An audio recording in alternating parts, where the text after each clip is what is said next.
So if you've been following the channel, you might remember last year I did the 2020 Chef's Challenge, where I got a mystery box of fruit and veg and I had to come up with something over the course of a couple of days. Well, it's back.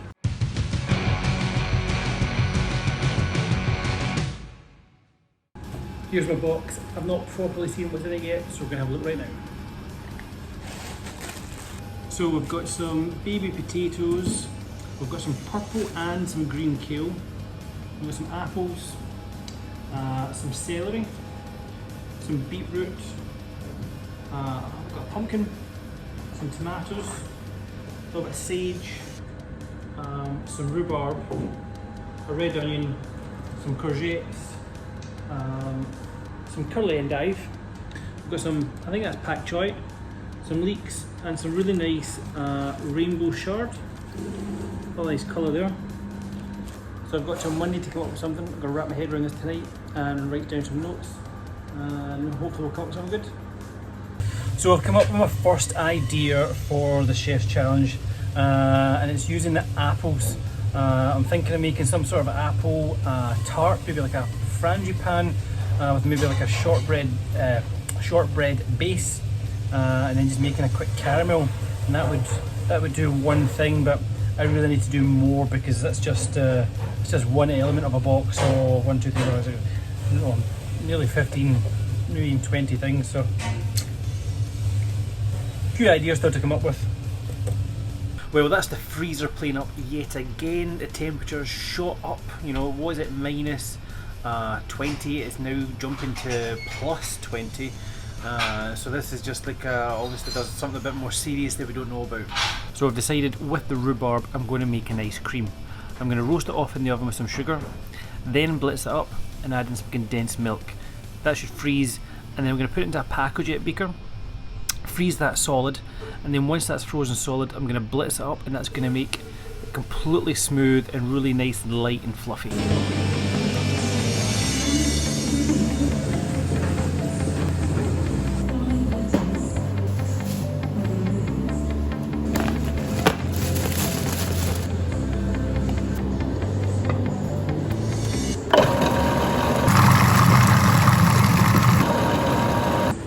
With the pumpkin or squash, what I'm going to do is I'm going to turn it into gnocchi. I'm going to roast some of it off in the oven to make a mash, and then with the rest of it I'm going to puree to make a sauce.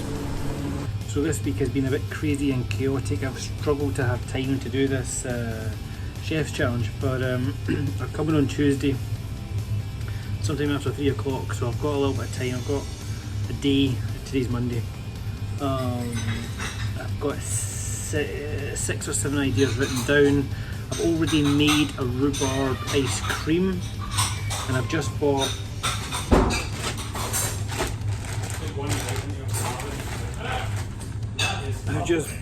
I've just bought mould. So I'm going to do a rhubarb lollipop. I might coat it in white chocolate. On top of this, there's also another thing we have to do. We've got to come up with a dish that promotes zero waste as part of COP26 coming to Glasgow in I think it's November. And for the month of November we've got to promote a dish on the menu that promotes lack of waste, but that's got to be submitted on Friday, so not a lot of time to waste. So I made a rhubarb ice cream, set in the freezer, but I'm going to put it through Pacojet.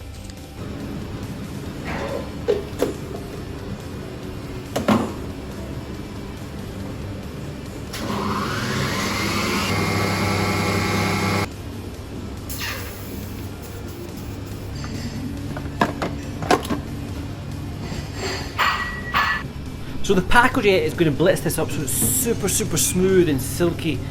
And then it's also going to help me to put it into a piping bag so I can pipe it into these moulds. And obviously, as you can tell, those toes are pretty awkward. So once I get that in, smooth it all off, I'm going to put it into the freezer so that it's set solid, so that it hopefully comes out nice and easy, but unfortunately it doesn't later on. So the judge is due to turn up any minute now, so I'm just getting myself ready, getting things warm, but I'm going to leave the tart tan and the ice cream obviously till last minute. But my water boiling for the gnocchi. I've got a little caramel that's ready to come off. I'm going going to stop here and finish this. So Grant the judge has just arrived, so it's time to get my stuff hot.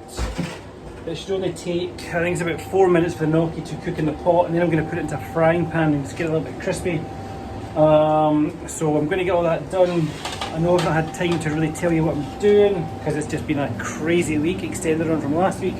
But I'll fit it in afterwards and I'll tell you exactly what I've made.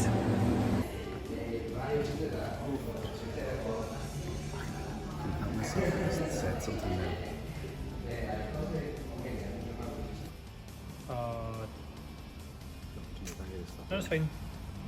So I'm just back in from taking my food out and hearing what Grant had to say. He really enjoyed what I put up. I gave him a pumpkin gnocchi with it was on a bed of pumpkin and sage puree, or garnished that with some crispy sage.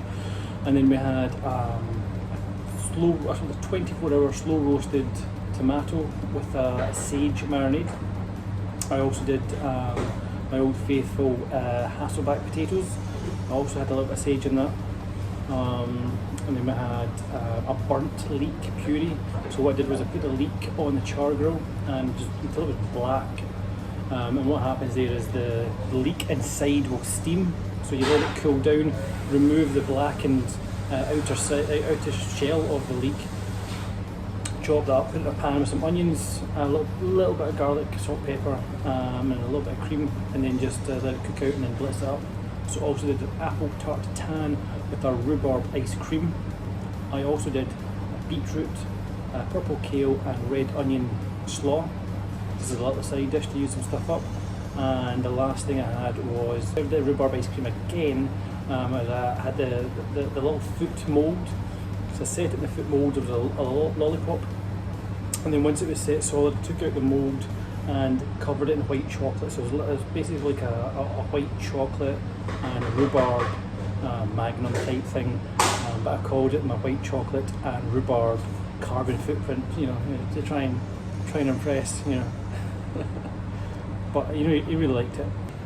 He's got a couple more places to judge, but he was asking me what am I doing on the 22nd, which is when the final is. So we'll wait and see what happens. If it does go through to the final, it's very different in the sense that you get a mystery box, but you're in a garden allotment, a part of a land or ground where people can grow their own fruit and veg, and they have a barbecue and that's it. So that'll be interesting because you'll have no time to, you know, go online and look to see what you can do with things. It's just there's the ingredients that go. So we'll find out soon. It's another day and the competition's finished. We're still waiting to hear back as the results, but I've got another work experience lined up, so I'm on my way to it now. Starts in 15 minutes.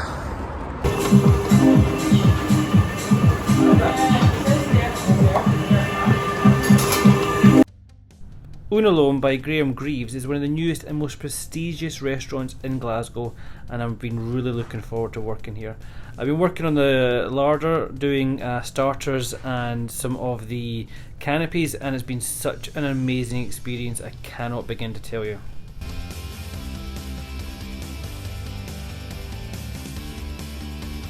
I tried to get to watch them like 5 years ago when I first got. Just finished another great work experience at Loam, which is one of the Glasgow's newest fine dining restaurants. I was working predominantly on the larder, doing canopies, or snacks, and some of the starters, and it was really good fun. If you'd seen my last video, you'd know that it was quite a strugglesome week, and the fact that it's taken about 6 weeks to get this video up tells you it's been even worse.